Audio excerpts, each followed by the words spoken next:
Nous voici sur une nouvelle vidéo qui est cette fois ma pile à lire pour un nouveau challenge, celui de Johanna de la Citadelle, de mes lectures qui s'appelle le Assassin Books Challenge. Vous l'aurez compris, nous allons étudier avec Johanna des matières pour devenir assassin, entrer dans une guilde d'assassins. D'où mon petit poignard. Et sur ce, nous allons commencer cette vidéo. Donc, le Assassin Books Challenge est un nouveau challenge littéraire organisé, comme je vous l'ai dit, par Johanna de la Citadelle de mes lectures, qui aura lieu du 7 août au 7 octobre, soit sur 2 mois.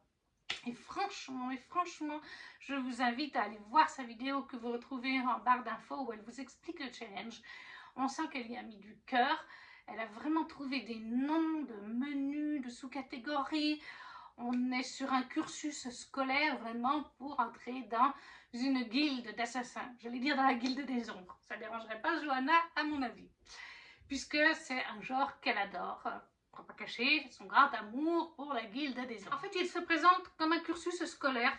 Vous avez en fait le tronc commun de cours où vous allez donc choisir vos livres. Ils sont 5. Donc 5 sous-catégories dans le tronc commun. Et après, vous devez choisir un cursus, donc des matières supplémentaires, selon le don que vous allez choisir, enfin, dans quel don vous allez vous situer. Alors après, une fois que vous aurez fait le cursus et le don choisi de base, j'ai demandé à Johanna, vous pouvez très bien choisir de faire les autres cursus, 1, 2 ou 3 autres. Il y a aussi, tout au long du challenge, des lectures communes. Il y a des points bonus aussi. En point bonus, vous avez la possibilité de lire La Guilde des Ombres. Ça vaut 1 point par tome. Sachant qu'il y a 6 tomes, vous pouvez vous faire 6 points pendant ce challenge. Nevernight de Jack Christophe. Ça fait aussi 1 point par tome, donc 3 points. Le Prince Charmant existe, il est italien et tueur à gages, une duologie d'Anatrice toujours. Ça vaut 1 point par tome, c'est une duologie, ça peut valoir 2 points. Et finalement, L'Assassin Royal, ou Les Aventuriers de la Mer de Robin Hood, 1 point par tome, et là, il y a beaucoup de tomes. D'ailleurs, s'agissant de ces lectures supplémentaires, je me suis mis, alors Nevernight et La Guilde des Ombres, j'ai tout terminé. Je pourrais relire La Guilde, mais j'ai d'autres choses à lire. Et du coup, je me suis mis l'Assassin Royal tome 2, parce que ça me permettra d'avancer dans une saga. Et malheureusement, pour le tueur à gages, le tome 2 de Robin et Valentin, en fait, je l'aurais déjà lu. Parce que je l'ai mis dans le challenge de Nina Quill qui finit le 4 août. Et ce challenge commence le 7. Donc, voilà. Mais ça fait quand même 1 point bonus que j'aurai. On va passer maintenant au tronc commun, donc les matières principales. Mais comme je vous ai dit, encore une fois, je vous invite vraiment à aller voir la vidéo de Johanna parce qu'elle explique super bien tout le challenge. Elle a fait une intro aussi avec toute une histoire qu'elle a ficelée autour de son challenge, les noms de catégories. Non, franchement, le travail est magnifique. Donc, pour le tronc commun, la première matière, c'est Osirictre, avec combat au corps à corps. Et comme mot-clé, on a spicy, combat enemies to lovers. Et là, ça n'a pas été très compliqué pour moi. Myrina Holmes, le tome 2 d'Anatrice. On honore Johanna, grande fan d'Anna. On honore Anna. On continue le challenge d'Anna. Je ne sais plus s'il est jusqu'à fin août ou fin septembre. Il faut lire 2, 3, 4 Anatrices pendant l'été. Elle organise un petit challenge concours sur son Facebook, Anna. Donc voilà, le tome 2 de Myrina Holmes, paru chez Blacking, j'ai oublié de préciser. Je ne vous fais pas le résumé, c'est un tome 2 et comme il y a beaucoup de livres dans cette vidéo, ça prendrait trop de temps. Pour vous dire des mots-clés, on est sur un Enemies to Lovers, puisqu'on a 2 démons. On a, comment t'appelles-tu déjà? On a Kellen, qui est un démon politicien, qui a les 7 péchés capitaux, lui, comme démon. Donc, autant vous dire qu'il est bien, vous imaginez. Et on a Myrina, qui est une croisée. Elle aussi a du sang de démon. Elle fait partie d'un organisme qui traque les démons qui font des conneries pour les mettre, pour les tuer, tout simplement. Ils ne s'aiment pas mutuellement, enfin Myrina le déteste, mais ils ont une attirance l'un pour l'autre, etc., etc. Donc le tome 1 de Myrina Holmes, qui je pense rentre tout pour tout, Spicy, ça c'est sûr, Enemies to Lovers, comme pour combat, puisqu'on a des scènes de combat en général. Myrina Holmes, le tome 2 d'Anatrice, chez Black Ink Edition, pour Osirictre. Ensuite, en catégorie 2, nous avons Shamahat. Je m'excuse si je prononce mal. Shamahat, poison et leurs applications. Et là, bien sûr, les mots-clés sont poison, nature, plantes, cuisine. Johanna, t'es pas la seule, mais franchement, c'est le genre de mots-clés où je galère. Alors oui, j'avais un livre qui aurait pu rentrer. Je l'ai mis dans le challenge de Nina. Donc, je ne l'ai plus. Et au final, j'ai choisi. J'ai galéré, mais j'ai vraiment galéré dans ma pile à lire. Je ne trouvais rien. J'ai été demandée autour de moi. Puis on m'a dit, mais écoute, nature, il y a Gaël et Tiziri. Je dis, mais Gaël et Tiziri, j'ai déjà eu en fait. Et j'ai fini par trouver. Et grâce à ma swappeuse, je l'avais reçu quelques jours avant. Le Sirénien de Capucine Sergent en auto-édité. Pour le mot-clé nature. Et là, je sais juste qu'on va être avec des sirènes, en l'occurrence un sirénien. C'est une jeune fille, sa maman est malade et elle est persuadée qu'elle peut la sauver grâce à des plantes aquatiques. Et là-dedans, il va y avoir donc un sirénien qui va s'en mêler. Et on nous dit juste en phrase d'accroche que les siréniens n'existent que dans les légendes maoris. Donc je ne sais pas, voilà, est-ce que ça veut dire qu'on va être sur les îles Maoris ou pas loin? Mais ça me dit, voilà, ça me, de toute façon il était dans ma wishlist, c'est que ça me disait, et du coup bah, ça fait, c'est nature, on est dans l'eau, c'est la nature, donc ça rentre. Le Sirénien de Capucine Sergent en auto-édité pour donc le mot-clé nature pour Shamahat. Et la couverture est de Tif si vous vous demandez. Je ne vous fais pas les résumés parce qu'il y a énormément de livres, parce que j'ai choisi, donc je fais le tronc commun, et après je fais un des cursus, mais je voudrais faire les 4 cursus, plus toutes les LC où je n'ai pas encore fait ces livres, donc je vais un peu plus vite. Et je ne fais pas forcément les résumés. En troisième catégorie, sous-catégorie, nous avon Kemehatak, maniement des armes avec fantasy médiévale, une arme sur la couverture, mafia, justice. Et là j'ai pris pour l'arme sur la couverture, et puis je ne sais pas si justice rentre, les fantasy médiévales, alors je ne sais pas si c'est médiéval ou pas, mais les couronnes de Nyaxa, tome 1 de Carissa Broadbent, paru chez Bookmark dans l'édition Lost Kingdom. Ah, la belle édition, voilà. C'est mon livre pour le mois de septembre, on me l'avait mis dans le challenge 12 mois, 12 livres, 12 amis. Donc, bon, ça veut dire qu'il faut que je lise entre le 1er septembre et le 7. Mais je pense que ça peut le faire quand même. On l'a vu passer partout. On est avec une humaine qui a été adoptée par un vampire, par un chef et roi vampire, si je ne m'abuse. Et elle va faire... elle va jouer à des jeux de guerre, comment on appelle ça? Le Kejari. Le légendaire tournoi organisé par la déesse de la mort elle-même. Voilà. Donc elle veut y participer parce que le gagnant peut demander ce qu'il veut. Je me souviens, elle va avoir un rival, hein, je crois que c'est ça, Rain, mais je crois qu'elle va devoir s'allier avec Rain en fait, il me semble. On a des histoires d'amour là-dedans. Donc ça rentre pour une arme sur la couverture, parce qu'il y a une arme sur la couverture en relié. Et puis peut-être le fantasy médiéval. Je vous dis ça, je ne sais pas du tout si c'est médiéval ou si c'est moderne. Mais en tout cas, on a un des mots-clés. Donc, les couronnes de Nyaxa, de Carissa Broadbent chez Bookmark, en édition Lost Kingdom. Pour la troisième sous-catégorie, Kemetak. Maniement des armes, une arme sur la couve. En quatrième sous-catégorie, nous avons Résocratie, avec politique et enjeux sociaux du royaume. Avec comme mot-clé fantaisie adulte, lecture avec des assassins, tueurs, pauvreté. Et je pense que ça rentre pour lecture avec des assassins, fantaisie adulte.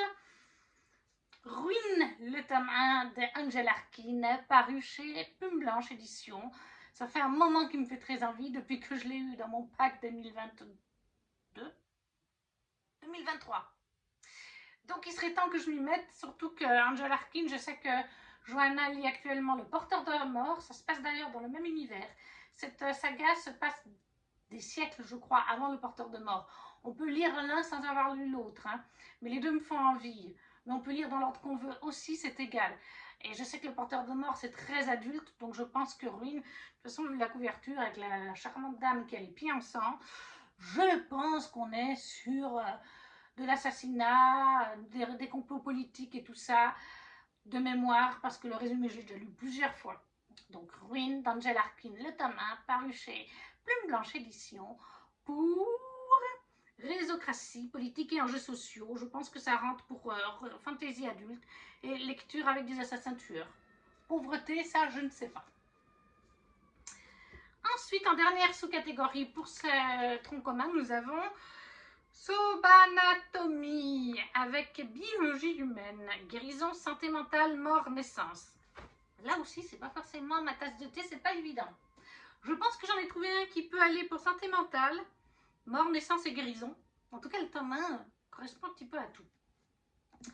Les larmes rouges, le tome 2 de Georgia Caldera, puisque dans les larmes rouges, on va être avec des vampires.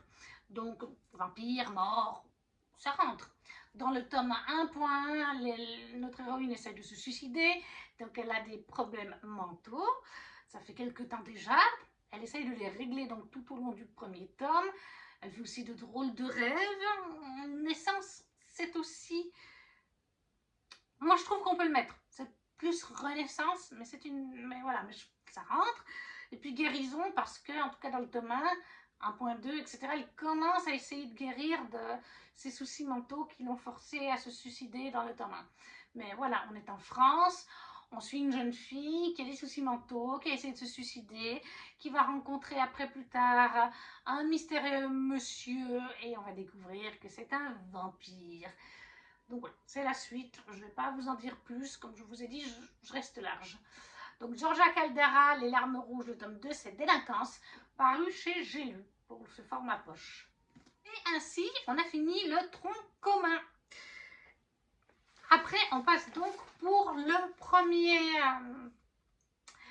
les dons, qui sont les cursus.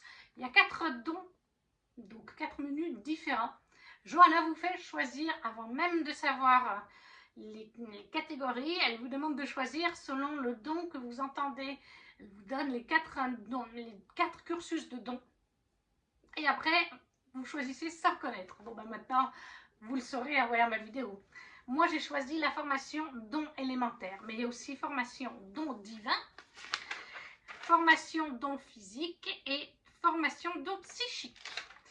Dans la formation de don élémentaire, nous avons en première sous-catégorie Nilomorphose, études géographiques et géologiques, avec voyage, aventure, nouvelle saga. Là, ça a été assez facile. J'ai mis Jean eu un rêve de Jérémy Angelo, paru chez Twinkle Édition. C'est le tome 1, il me semble que ça va être une duologie. Hein. Il me semble vraiment sur les réseaux, sur internet, que c'est marqué T1 quand on regarde Booknote. Il est très joli, c'est à relier. Et là, qu'est-ce qu'on nous dit déjà? Je sais qu'on va être avec de la piraterie. Voilà, je regarde juste les mots-clés, comme je vous dis, je ne veux pas lire le résumé. Pirate, fantasy, magie, astronomie et royauté. Oui, voilà, astronomie. En plus, mon cadre d'astronomie, forcément, ça me fait très envie. Et donc là, je pense que ça rentre pour tout. Hein. Aventure, voyage, et puis même si c'est une duologie, parce que j'ai vu tome 1 sur plusieurs endroits. Donc ça voudrait dire nouvelle saga aussi. Jean eu un rêve ou Jeanne eu un rêve de Jérémy Angelo chez les éditions Twinkle Édition. Ensuite, la deuxième sous-catégorie, c'est élémenturgie avec manipulation des éléments. Eau, terre, vent, feu. Et là, j'ai choisi Les Faucons de Ravera, le tome 3 de Melissa Caruso, qui me permettrait de finir une trilogie. Parce que L'Empire libéré, le tome 3, et c'est paru chez Big Bang. Parce que dans cette saga, dans cette trilogie, on est avec une jeune femme, on est avec la princesse, si on peut appeler ça la princesse, qui va hériter de sa mère, du royaume, quand celle-ci se retirera.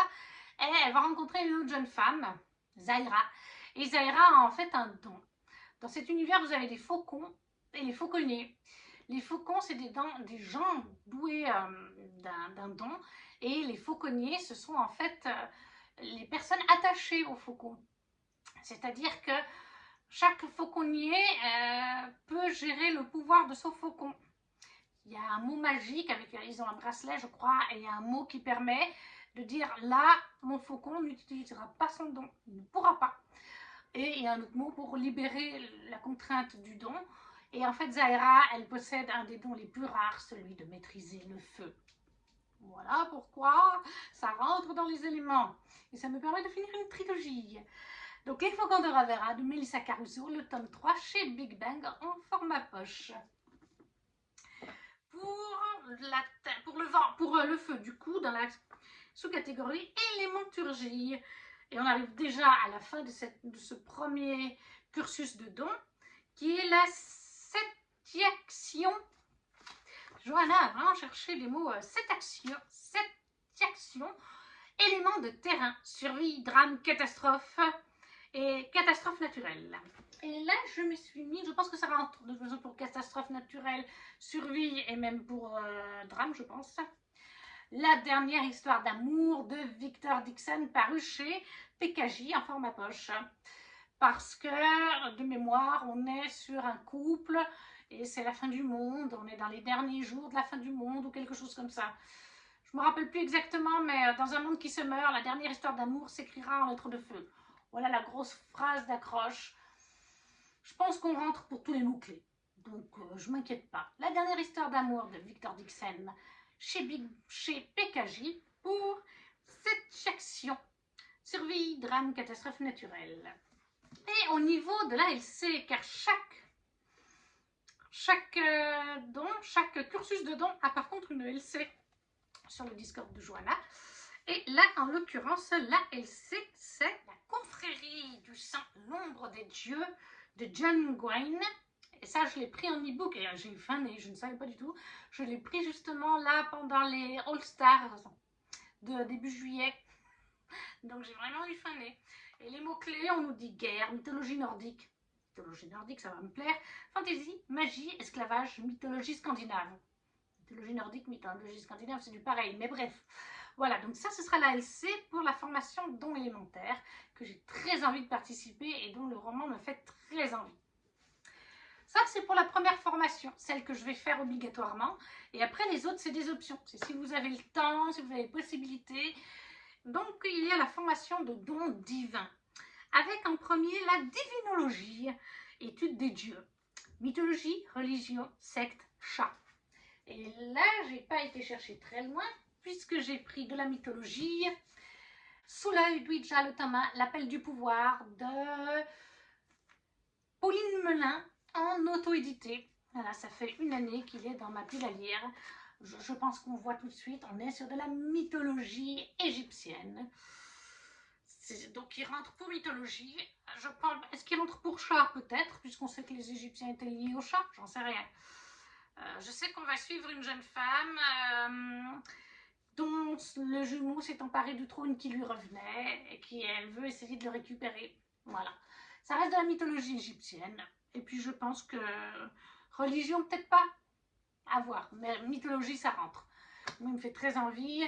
Donc voilà. Sous l'œil d'Ouija, le Thomas, l'appel du pouvoir de Pauline Melin en auto-édité pour la catégorie, pour le mot-clé mythologie, sous-catégorie divinologie. Ensuite, en deuxième sous-catégorie de ce cursus, nous avons théomorphose avec développement des pouvoirs divins. Lire un livre de plus de 500 pages ou finir une saga. Ce ne sera pas finir une saga, mais au moins je serai à jour dans la saga. Mais il fait plus de 500 pages, puisqu'il en fait, je crois, 600 et quelques. Pratiquement 600, oui. Persona, le tome 2 de Yelena, qui est livre 2. La Citadelle Sainte, paru chez Hachette Roman. Voilà. En plus, il est dédicacé. J'adore les livres de Yelena. Je le fais traîner parce qu'on n'a toujours pas la date de sortie du tome 3. Et voilà. Mais dans Persona, voilà, on est dans un royaume inventé, dans un univers inventé, mais qui s'inspire au niveau d'une autre, on pourrait dire un petit peu de la Rome antique. On est un peu dans cette ambiance-là. Et donc, il fait plus de 500 pages. Donc, on est bon pour cette sous-catégorie. On va suivre plusieurs personnages, mais surtout Andrea, qui est Persona. Un jeune homme qui, quand il crée des masques, et quand il met ses masques, Parce qu'il y a des enfants qui sont nés avec un don de lumière, et lui, son don, c'est donc de créer des masques. Et quand il met ses masques, il prend les traits du masque, il devient ce personnage qu'il a créé dans le masque, même sa voix change, ça peut être autant des femmes que des hommes. Lui-même, on pourrait dire qu'il est non-genré, parce que vraiment, il peut autant être une femme qu'un homme dans ses masques, lui-même se sent à l'aise dans les deux. Je crois même que vis-à-vis de son orientation sexuelle, il n'y a pas, c'est pas les femmes ou les hommes. Enfin voilà, Andrea est un personnage très particulier, mais il y a plein de personnages. Il y en a un qui a le vertigo, je ne sais plus comment on dit, c'est cette maladie de peau. Il y en a un qui souffre d'une maladie, je ne sais plus, il y a un abrégé, mais qui a une maladie mentale, psychologique, je ne sais plus exactement. Il y a des subtilités entre mental et psychologique, mais en tout cas, voilà, il y a des diversités qu'on voit moins dans les romans et qui sont tout aussi bien. Donc, Persona, tome 2 de Yelena, chez Hachette Roman pour la Théomorphose, livre de plus de 500 pages. Et on arrive déjà au dernier livre de ce cursus, qui est l'amonisme, art de la dissimulation. Identité cachée, enquête et réincarnation sont les mots-clés. Enquête et identité cachée rentrent tout à fait pour cette saga. Les 7 sœurs, le tome 4, la sœur à la perle de Lucinda Riley, au livre de poche, oui c'est bien ça. Voilà, les 7 sœurs, chaque sœur a un tome, leur papa est décédé, c'était un riche homme d'affaires, il les a toutes adoptées dans différents coins du monde, et à son décès, elles héritent chacune d'une coordonnée précise avec un petit objet qui est lié à leur passé, pour qu'ainsi elles puissent chercher, quand elles se sentiront prêtes, leurs origines. Et là, on est avec Cécé qui va partir en quête de ses origines en Australie, tout simplement. Donc, les 7 sœurs, Lucinda Riley, le tome 4, au livre de poche, pour amonisme, art de la dissimulation, pour les mots-clés, identité cachée et enquête. Je pense qu'on est bien.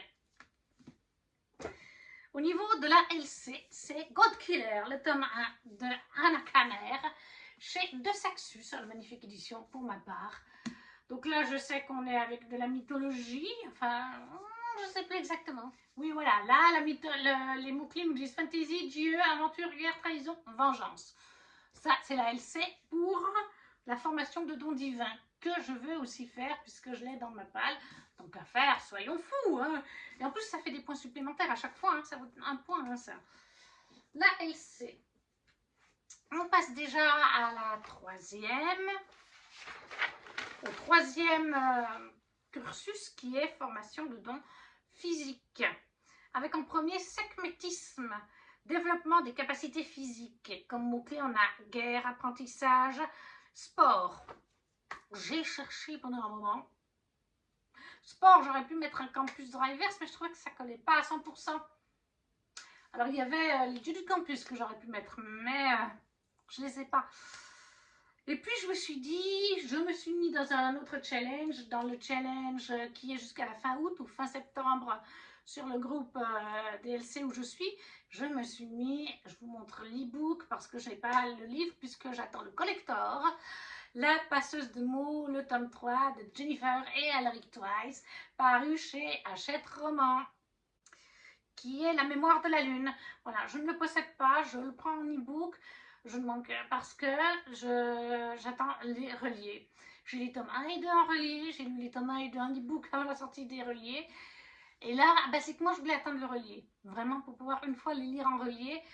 Mais Jennifer et Alaric m'ont expliqué lorsqu'ils sont venus là début juin, au Books Lovers Festival à Lausanne, qu'apparemment ce ne serait pas pour cette année. Il est prévu, le tome 3 en relié, mais pas pour cette année.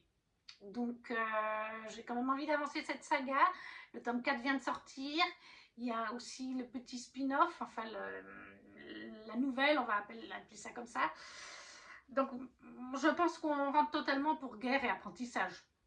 Puisqu'on suit un royaume, dans le tome 1, une jeune fille où tout son univers va basculer. Donc, le roi et la reine vont être tués lors de cérémonies et les princes vont disparaître. C'est même pas qu'ils sont morts avec les autres, hein, Plein de gardes sont morts, une autre partie de l'armée a disparu dans les survivants. Donc on est en conflit de guerre, clairement. Il faut trouver des moyens pour rétablir le royaume. Et puis apprentissage, parce qu'Arya est une passeuse de mots. Elle doit chercher les mots et s'approprier les mots. Des fois c'est des mots sympas, ça se passe bien, mais des fois il faut vraiment s'approprier, prendre le temps de les gérer et tout ça. Donc c'est un côté apprentissage. Et puis elle a Kylian qui lui apprend à se battre, etc. Donc guerre et apprentissage. Moi j'estime que ça rentre pour la passeuse de mots, le tome 3, d'Alric et Jennifer Twice. Pour la sous-catégorie séquemétisme, développement des capacités physiques, apprentissage et guerre. En deuxième, on a la totélémie, technique de torture et interrogatoire. On a thriller, souffrance, dark fantasy. Les gens me mettent de la souffrance. Je ne lis pas de souffrance, je ne lis pas de thriller. Heureusement qu'il y avait le mot dark fantasy. Du coup, je pense que ça rentre en dark fantasy. Et je me suis mis One Dark Window de Rachel Gillig. Il est sorti en français, la saga du roi berger. C'est une fenêtre sombre, une fenêtre ouverte, quelque chose comme ça. C'est chez De Saxus, mais là c'est l'édition Fairyloot. Tiens, d'ailleurs, j'avais oublié qu'il était aussi simple au niveau jaspage. Et donc là, qu'est-ce qu'on nous dit déjà? Bah, c'est de la dark fantasy. Moi, il me semble que c'est de la dark fantasy. On va regarder les mots-clés. Voilà. Gothique, magie, romance, horreur, young adult fantasy. Ça rentre dans la dark fantasy, dans les thrillers, quelque part, on va dire. Donc voilà, One Dark Window, le tome 1 de Rachel Gillig, édition Fairyloot, pour la totélémie, technique de torture et interrogatoire, pour le côté dark fantasy, même si je pense que ça peut être un peu thriller souffrance. Vu la couverture, vu les mots-clés, on voit large, hein, on essaie de voir large. Ensuite, dernière sous-catégorie de ce cursus, néfertactique, stratégie et camouflage, stratégie de camouflage et infiltration. Et là, nous avons un livre hypé, une saga connue, un classique. Bon, moi j'ai mis une saga connue, un livre hypé, parce que les deux se rejoignent. Campus Drivers, le tome 2 de SC Squill aux éditions Hugo, format poche. Celui-là, c'est Book by Friend, tout simplement. Est-ce que j'ai vraiment besoin de parler des Campus Drivers? On les a vus passer de partout. C'est une bande de potes qui ont créé une application à l'université parce qu'ils ont des belles voitures, ils sont plusieurs.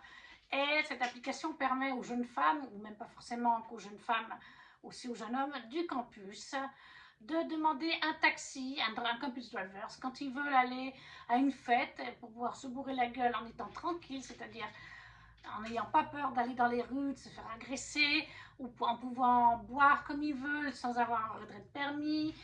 Voilà, vous voyez, ce genre de situation qui peut être quand même bien sympa et bien utile, surtout plus pour les jeunes femmes. C'est vrai qu'ils l'ont créé dans ce premier but, mais ça peut servir autant les uns que les autres. Donc les Campus Drivers, et là on rentre pour les mots-clés, un livre IP et une saga connue, comme je vous ai dit. Campus Drivers, le tome 2, Book by Friend de CS Quill, chez Hugo, format poche, chez Néfertactique. Et la LC de ce cursus-là, c'est donc L'Ange de la Nuit, le tome 1, La Voix des Ombres de Brent Weeks. Je ne connaissais pas du tout, ça ne me disait rien du tout jusqu'à ce que Johanna le présente dans sa vidéo, mais la couverture m'a fait bien envie et j'ai juste été voir les mots-clés.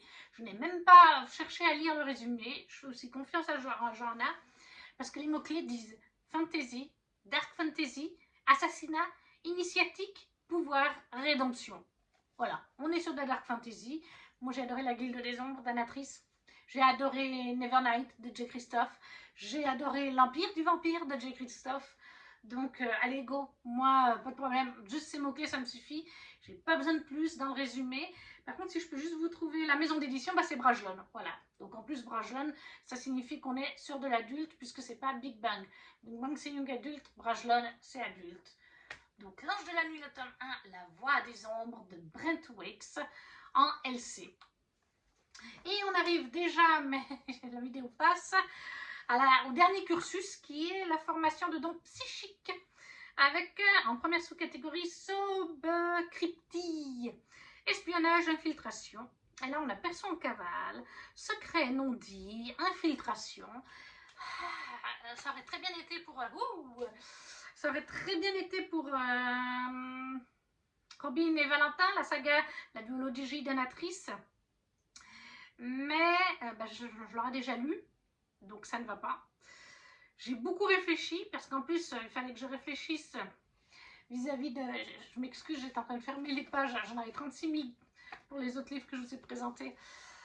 J'ai le challenge qui se finit en août ou en septembre, là, sur le groupe Discord. Et j'ai le challenge aussi de stuff de Piketty Bookin, le Adventure Book Challenge, donc j'essaie de regrouper aussi.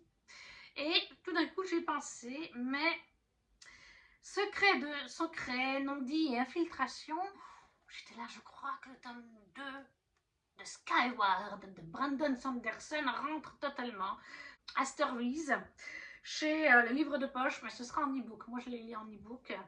Et en effet, ça rentre bien. Alors, c'est pas au niveau des mots-clés, parce qu'au niveau des mots-clés, on nous dit young adulte, extraterrestre, espace amitié, science-fiction et romance. Mais en lisant le résumé, à quel endroit c'est, elle décide d'infiltrer le lieu et se trouve malgré elle piégée dans les intrigues politiques qui la dépassent. Infiltrée. Et on est dans l'infiltration et l'espionnage. Secret, non dit, infiltration, je pense qu'on est... Secret et non dit, de toute façon, on est totalement dedans. Vu la fin du tome 1, on était totalement dedans. Elle découvre des choses, donc... et là, infiltration avec les extraterrestres. Donc, on est bien. Astervies, le tome 2 de Skyward, de Brandon Sanderson, au livre de poche. Pour sobre cryptille, espionnage, infiltration, les mots-clés, secret non dit et infiltration. Perso en cavale, je pense que ça rentre pas, par contre. Ensuite, nous avons Ma Veritas.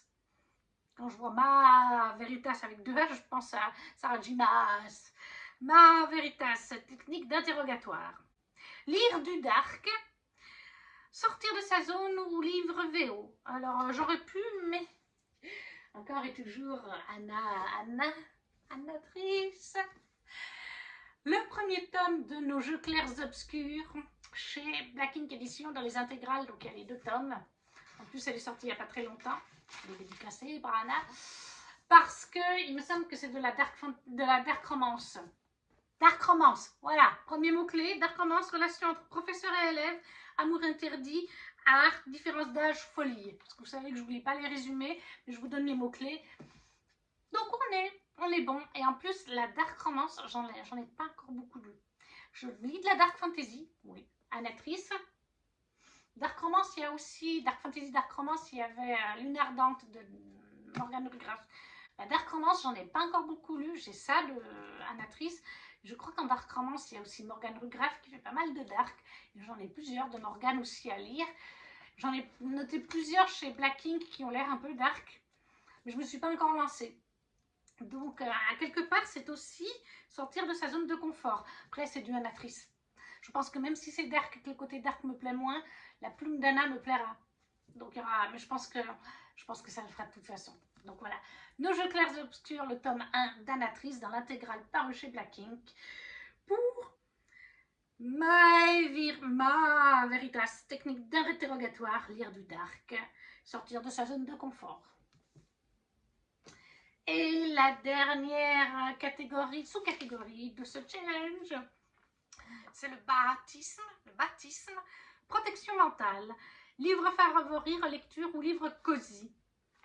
Alors moi, ce ne sera pas une relecture vu le nombre de romans que j'ai à lire, mais je pense que ce sera un livre favori parce que les 4 autres tomes l'ont été. C'est une saga chouchou, j'ai envie de la continuer. Donc je me suis mis les McCoy, le tome 5, le trèfle et l'agneau de Alexiane Thiel chez Hugo, livre de poche, tout simplement. Est-ce que j'ai vraiment pas besoin de parler des McCoy qu'on a eu passer partout? On va suivre dans chaque tome, enfin les 2 premiers tomes c'est sur une même romance, et après les tomes 3, 4, 5, on a des nouvelles romances qui nous sont présentées, même si on suit toujours un petit peu les anciens personnages et surtout les personnages principaux de la duologie de base.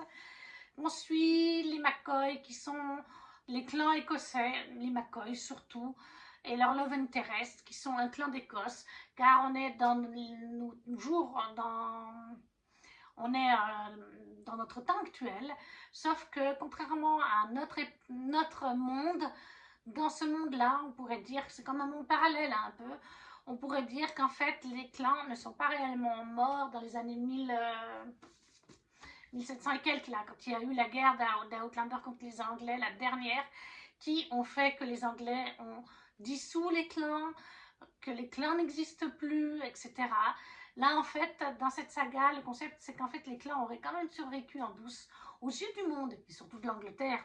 Les clans n'existent plus, mais en fait, ils existent en douce. Ils se font toujours la guerre entre eux. Il y a des choses pas très jojo, surtout dans le tome 4. Il y a un truc pas très jojo. Il y a pas mal de morts. J'adore cette saga, c'est pépite. Donc, je pense que ce sera un livre coup de cœur. En plus, sur celui-là, il me semble qu'on va suivre la clan. Voilà, un Irlandais qui est là depuis le début de la saga. Donc, les McCoy, le tome 5 d'Alexiane Thiel pour Baptisme, livre favori. Et quelque part, on peut dire livre cosy pour moi, même si, bon, il y a des morts. C'est pas vraiment du cosy, mais c'est un livre doudou pour moi, donc ça reste cosy à quelque part.